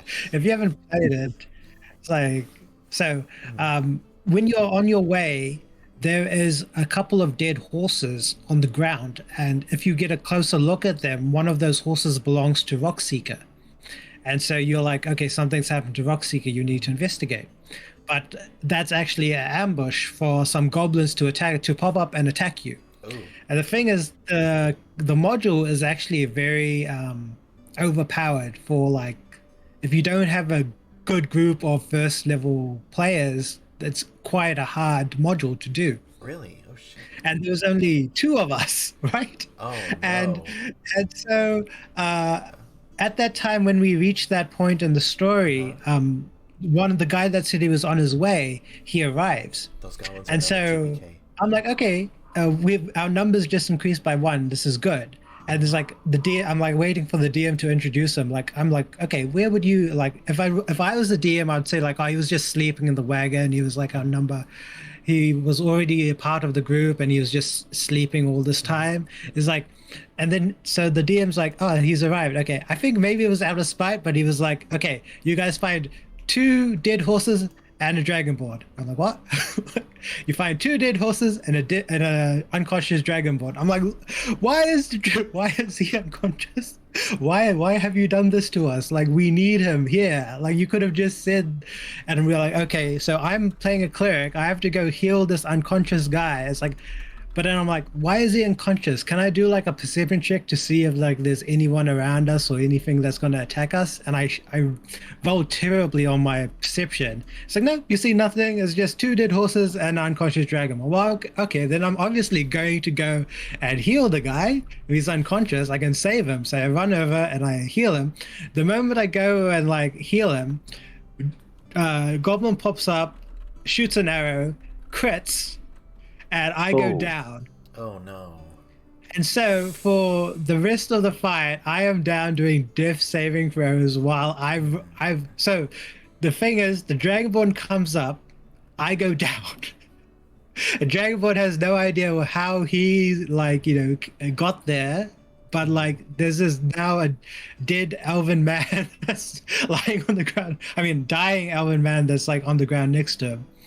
And so I'm doing death saving throws, and I'm like failing. Like I'm sort of getting like one fail, one pass every round, right? So like, I think the fight goes on for like 4 rounds, and I've got 2 fails and 2 successes. And I'm like, I may be a death cleric, but this is way too close to death for me on my first game. And so they managed to kill the guy, and then they stabilized me, and then the other 2 never showed up. And so I think at this point you're meant to go you're meant to find tracks for the goblins and go to the goblins base to save Rockseeker. But I'm like, I'm injured. I have like, and I'm like, we need to go to Fandelver. Like we can't go on this, like maybe he's there and stuff. And so I kind of railroad the thing to go there instead. And the DM's like, okay, you do that. We go there. He's not there. It's like, Well, Rockseeker's not there. And like, oh shit, like we should have gone and looked for tracks. Like, yeah, but I was like injured. yeah, it's kind of like yeah. And there's only that 3 seems of like us. It wasn't really planned well, to be honest. Like Yeah. like if you have goblins that can just like one shot you, you know, like obviously you're not going to go running into their den essentially. Yeah. Like, so so I go, okay, Overconfidence kills many players. yeah. Yeah. What's And that, so we what's go that line to from Darkest Dungeons, like overconfidence is a slow killer or something like that. yes, I Or remember that. Insidious. Yeah. But yeah, we go to Fandelver. Roxy is not there, and then I think we rest up for the night there, and then go back to where the horses So were found, Insidious and then we go all like. So we heal up, get our spells back, and then we go and do that mission. Like we go to the location where the goblins are and where they've taken Rockseeker. And so the Death Cleric is from the monster manual. And so my DM let me play that. And so the Reaper ability is like you can attack 2 people with a cantrip if they're 5 feet apart from each other, Okay. which I thought was pretty cool. And so I'm just like waiting for people to get 5 feet within each other so I can attack them. It's like as you wait, you miss your like the goblins spot you. I'm like, what? No, why? So like, because I go ahead, I think like I don't know why I was going ahead because I think our Dragonborn was a paladin and he was like more tanky than me, obviously, because I was a cleric, and I think clerics have 1d8 HP, and that's why I went down while he's like a 1d10 for paladin. And I'm like, why am I going ahead? Like, and so I go ahead, and then I'm like, okay, I'm waiting for opportunity. I rolled like, despite having disadvantage on stealth, I actually rolled pretty well. And so I'm like, okay, I creep up and I'm wait for, because the guards are doing those rotation things, and then they manage to stand next to each other for me to attack. But then he rolls a perception check for the goblins, like, oh, they spot you. And I'm like, the fuck? Like, what the hell? And so I get shot again, but this time I don't get down, but I got very badly hurt because there's 2 goblins that just shoot me, and I'm like, is this dude just trying to kill this Death Cleric off? Does he not like this character? Yeah. And I think by that time, I think it was like 3 hours in, and finally we got like the other guys to jump in. I think one more jumped in, the other guy just said, oh, I have to do overtime, I can't make it.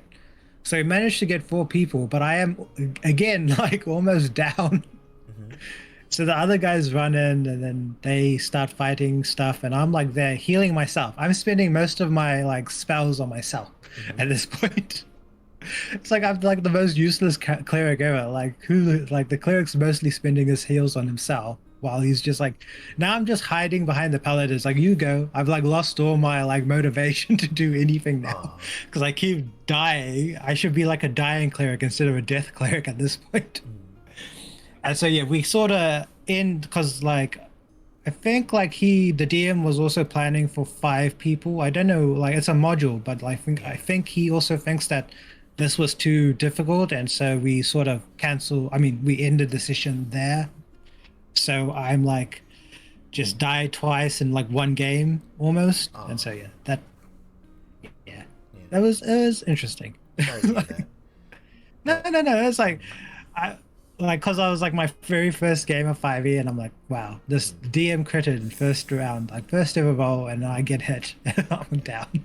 I think like I think you have to do like double damage to kill a character off, Yeah, double and I double think their he, yeah. yeah, I think so. I believe I was at 10, so I think he did like almost like 16, 17 damage. Mhm. And so I was like 3 away from like instant death. Yeah. So I'm just, yeah. It That was, yeah.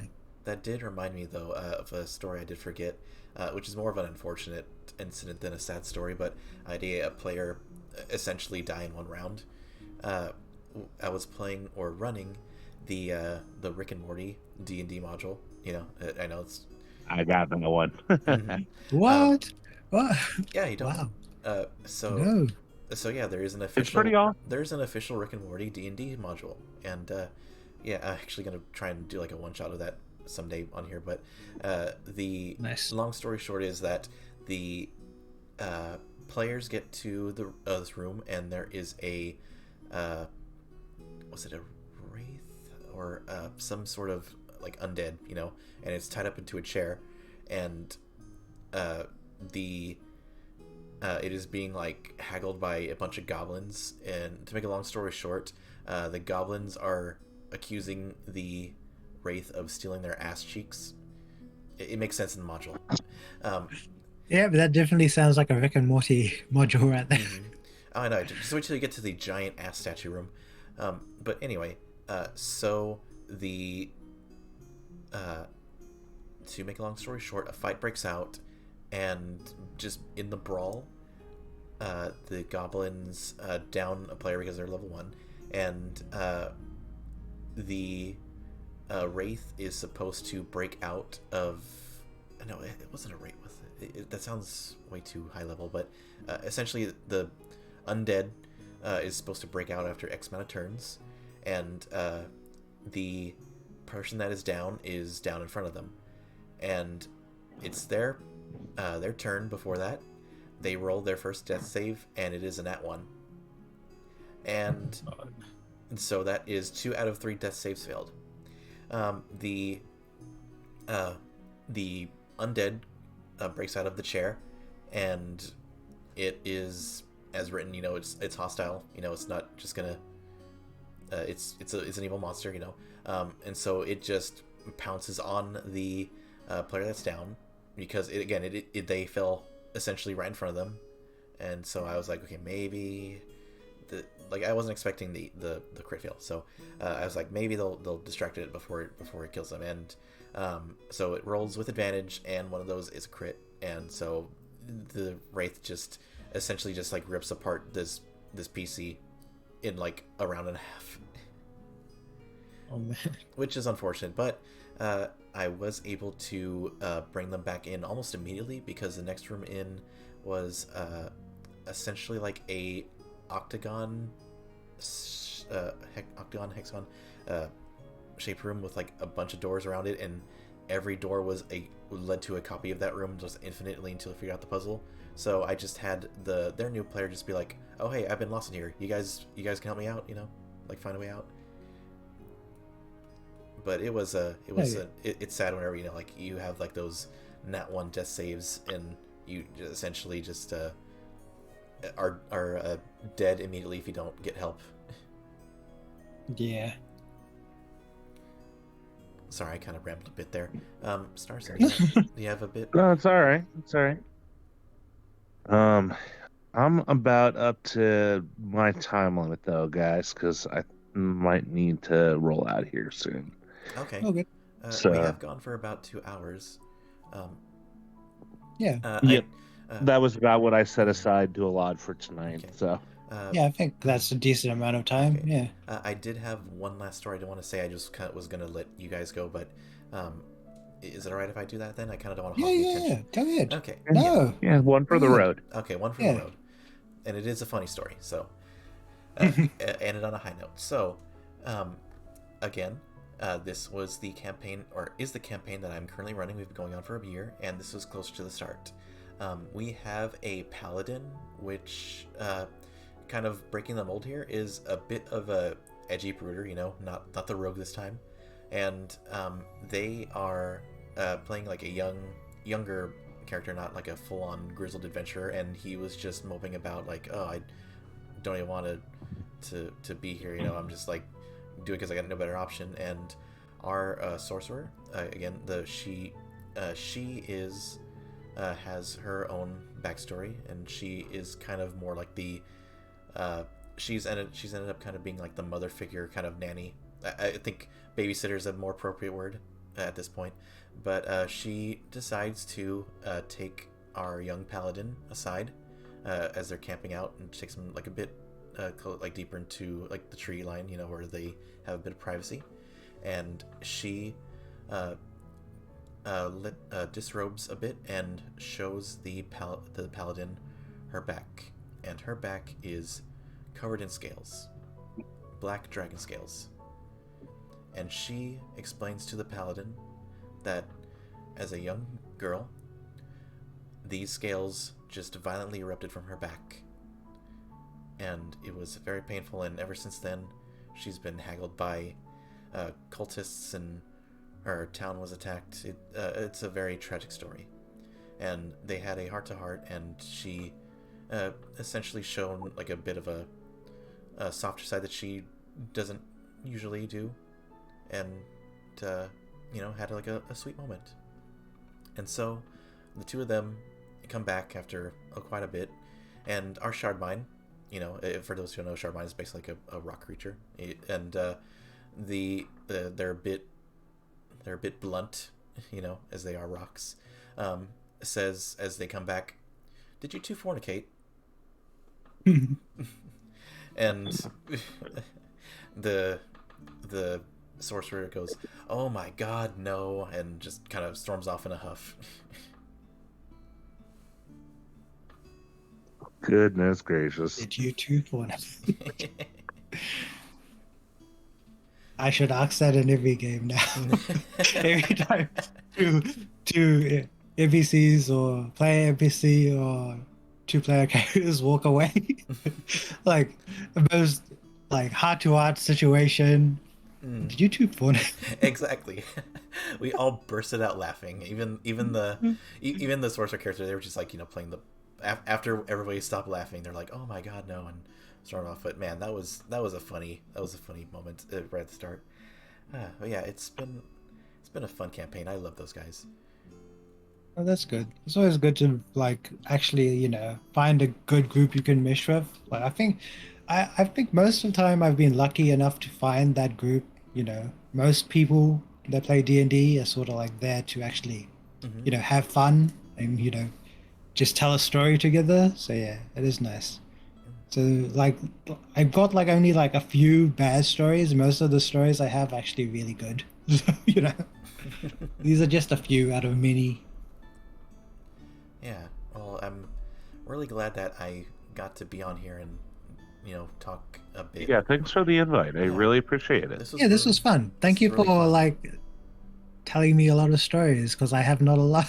So, yeah, the good and the bad, because it's important to not the Matt Mercer effect. Everyone thinks that everything has to be Critical Role with a bunch of wacky hijinks and explosions, etc. But there's good moments, there's bad moments, there's tender moments, and there's exciting moments. Yeah. The thing about that, I know you guys want to I've started and you have to leave, but I just want to say I don't like saying the Matt Mercer effect. I know everyone's like this. I think it should be called the Critical Role effect, because it shouldn't be blamed on one guy. Right? Yeah, no, he's not to blame at all. Yeah, I think it should be called the Critical Role effect, because they all work together to create this amazing story. It's not just Matt Mercer, actors. Right? Yeah, and so I feel like the Matt Mercer effect, and I'm like, what did he do? This poor guy. Yeah, he worked so hard. Well, I think the difference is and I am being nitpicky on definition here, is that Critical Role effect, I would say, would be something like expecting there to be a level of polish and quality of a studio audience, whereas the Matt Mercer effect is expecting a level of talent and rapid response and improv that the average GM just cannot Yeah. match. Yeah. Yeah. It's not fair to Matt Mercer, So and it's not fair to the just normal DMs. yeah. So I Yeah. think the issue has become is that people have misunderstood what the Matt Mercer effect is supposed to be about. It's supposed to be a warning to people that, hey, Matt Mercer is a fucking amazing GM. Your GM will not be that good. Yeah. But it became like this really sort of like, oh, that means Matt Mercer's evil. I'm like, no, the point of that is supposed to be that he's awesome. Yeah, Yeah. he's awesome. Yeah, Yeah. they're all Well, the awesome. He thing is is- so good that it's a problem because Yeah. people want that level of good, and I ain't got that level of good. So I have to stop them and go, do you see how good Travis is? Do you see how Yeah. good his players are? Yeah. Unless you can bring that level of player to me, you're going to have to deal with what I can give you for a GM. Hey, Yeah. if anything, Starson, I think you are that level of awesome. I've seen. Yeah. Aw, Listen to thanks. your stories. They're pretty good. Pretty good. Mm. All right. Well, I do have to ditch out. Thanks again for the Okay. invite. And maybe another time. I'd love to Yeah, tell you more stories. I want It's to so do much these fun. like once a month. That I just need to figure out like, Mhm. cause like yeah, if I did this by myself, this would be like a 30-minute stream. So like, thank you guys for joining me. Hey, no problem. No problem at all. I think Yeah, I'm kind of once a dry on month, stories, just- but I would love to, hang out with you guys another time. Oh yeah, that'd be awesome. Right. Also, I need All idea right. for the next one. I'm planning these once a month. So if you guys anytime you want to join in, let me know. Of All course. right. Have a wonderful night, everybody. As You I like to too. say, hold your loved ones close. You never know when the stars will align. I'll see you next time. Ciao. Bye-bye. That is scary. That is scary stuff. Is that a threat? Was that a threat? I love my job. Okay, bye guys. Thank you. Bye-bye. Thank you for Hey, the stream. Crispy, who are we gonna raid? Yep. I have one viewer, so I'm not gonna. Aw. Everyone left me. Yep. So, You have one viewer. Oh my goodness. Oh, I think we should still raid together. let's see here. You be in I charge. think- You be in charge of the raid. So. I think so. Lamb was meant to join us. I wonder if like Lamb's friend is still streaming. Wait, they're not streaming. Hmm. Why? Why? Why are you playing that? Oh, a friend of mine is. Do you have anyone in mind? Do you want to stream? I mean, Ray too. There is one VTuber that I think would be a good idea just because they are a D&D tuber, but you are the ringleader here. You're the host. You can decide. Okay. Okay, so a friend of mine that was chatting with us on my stream, they're currently streaming now, Okay. and that's Demon Huntress. I will. Yeah, copy paste it in the their chat, name. and I'll raid them. Yeah. Why can't I copy you? Mhm. Why? But yeah, thank you so much for having me here, and I hope everyone had a good time listening to us just kind of ramble on for 2 hours. Yeah, it's been fun. I really want to do these like monthly, and I'm also thinking of planning like an actual like D&D VTuber game as Oh, well. I would love to be a part of that if I could be. I know. Yeah, I'm. Sorry. Go ahead. Oh no, I think Starson was planning one, but I would love to join yours as well. Oh, if Starson is way sounds like a way better DM than me. So No. I would love They're- to join this one as well. No, Okay, trust let's me. see. You are a wonderful Oh, yeah. person. Thank you for having me on board. Thank you. Oh, You too. Thank you so much for joining me. I'd be very boring without Okay. you. So. Alright, so let's see. Raid, channel, and then that's their thing. All right. Okay, so Demon Huntress is there. I have it ready to go. If just give me the word when you are, and I will say have a good night, everybody. Thank you so much for joining us, and thank you, Crispy, for hosting, and thank you, Starson, You're for welcome. being here. And just let me know, and we'll do 1, 2, 3 or 1, 2, 3 go. Okay, Oh, do we one, have do we two- have a raid message? Oh. Do we have a raid message? She want to do it for the audience. No. Just say this is from Crispy. I How don't know. how about straight fire? How about that? We all spam Yeah, straight yeah. fire. Okay, yeah, that'd be All good. right, Yeah. so this is gonna be the raid message, guys. It's gonna be straight fire, and we'll do whatever little emotes and stuff you guys want. But so it's gonna be straight fire raid. Yeah, straight fire raid. So I'll see you guys another time. And okay, fire Shadow Prince. Come on. Bye bye.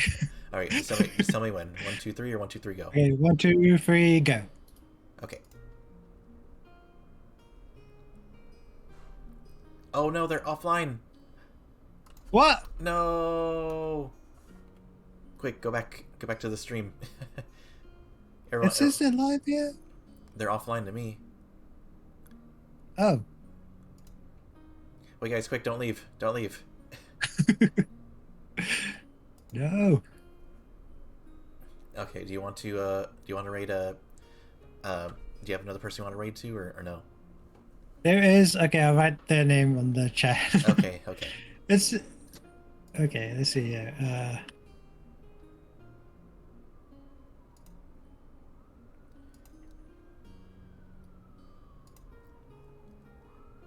If you want to have a deep and moving story, Scanlan, you better bring it like Sam did.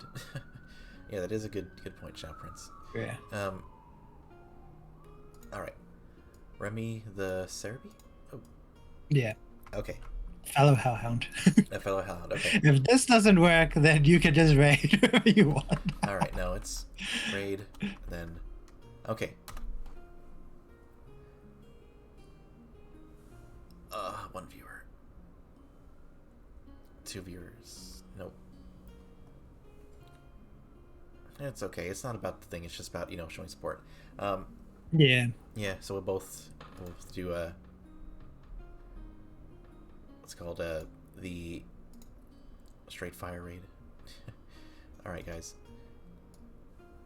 Oh, they have 2 dashes. That's what happened. They have 2 dashes. Oh no. Yeah, I thought it was like because it looked on the thing as one Did you full not- dash, but it's like Did you not 2. copy and paste it? No, I didn't. I should have done. You should. Yeah, you should just copy paste it from the top. It's all right. Okay. So you gonna raid still? Yeah. Wait. Just tell me when. I'll hit the button. Cool. On your marks, get set, go. All right. All right. I rated them. The Remy. I should raid as. Wait, what? Well, thank you for the raid. Why do you do this to me? I honestly I suck at We were checking out the Fiddlesticks. I suck trailer at for, League of Legends. streaming in general. I don't know how to do it.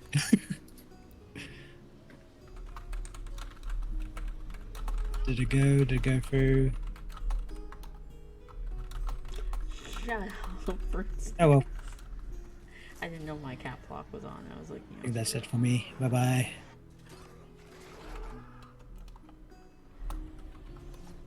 Well, thank you. Have a good one. that's what I saw. You when too. I See ya. looked up. See ya.